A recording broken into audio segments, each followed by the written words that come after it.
Adam Caplan is our NFL insider. He's covered the NFL for almost 3 decades. You can follow him on X at Caplan NFL. He's getting ready to start his Summer Rendezvous 24 circa trip all over the NFL to training camps. It starts this Thursday with the Eagles.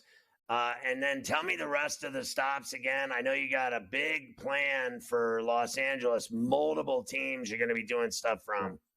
Yeah, so the following week, next week, should be the Ravens and Lamar Jackson. And I heard you and Mike talking about it, the illness. This is not the first time he's had illness issues, but he'll be fine. We'll get him back to practice soon.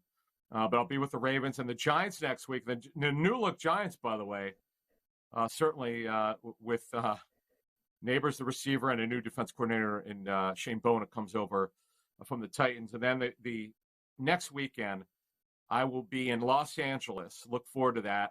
The Raiders are practicing where the churches used to be in Costa Mesa, where you and I have talked on their field the last couple of years.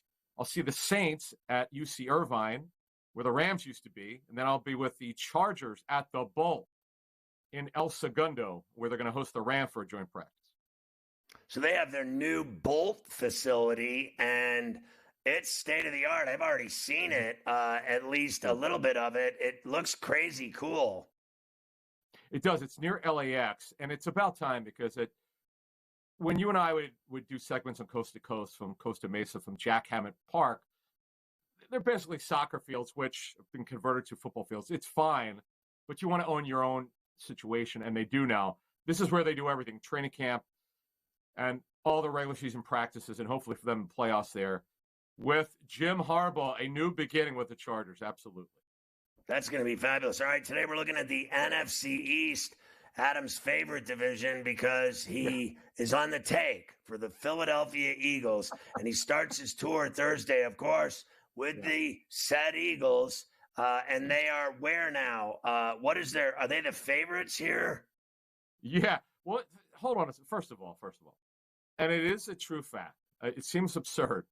With only 4 teams in the division, we have not had a repeat winner in what some would call the NFC least, but we would call the NFC East, since 2004, when the aforementioned Eagles won back-to-back division titles. 4 in a row, Pharrell. They won 01 through 04. So the Cowboys, who won it last season and got smoked at home against the Packers, they're not the favorite. The Eagles are the favorite at 10.5. That's their win total. The over's minus 130, where clearly people believe it's going to go over. I would agree with that. They have a much better schedule than last season. You and I talked about this last year. And the under's plus 110. And to win the division, they are now minus, by the way, when we talked after the draft, they were actually plus 110. They are now minus 120 to win that division. Kellen Moore comes in. The offense is going to change as their offensive coordinator. More spread concepts, Saquon Barkley, 3-year deal. They're locked in to at least 2 years by structure. They got Jason Kelsey retired, though, Pharrell. This is something to watch in training camp. Cam Jurgens moves from right guard to center.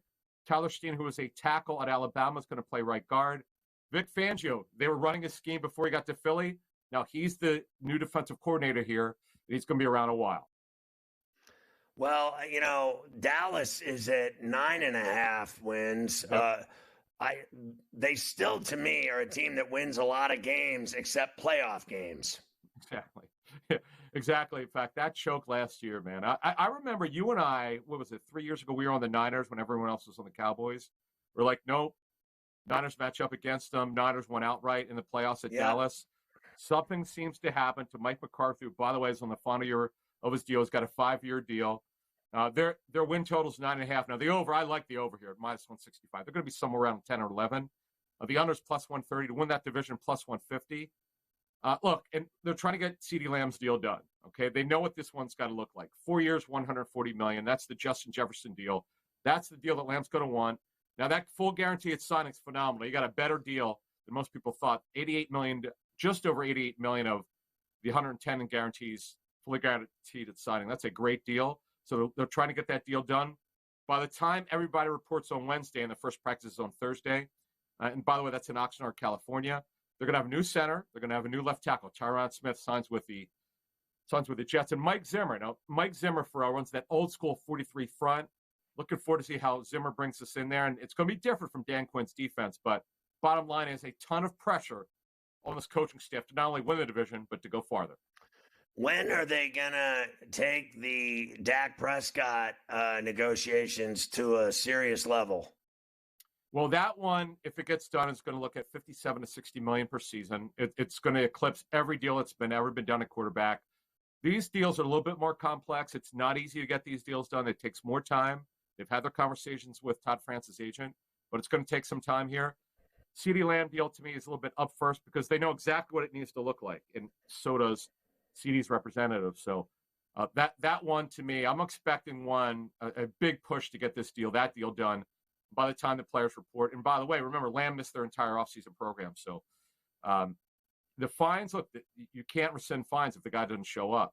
And I heard you and Mike talk about the Kenny Clark deal. By the way, very good deal for Kenny Clark, who's a star defensive tackle, which a lot of people don't know, as you were talking about.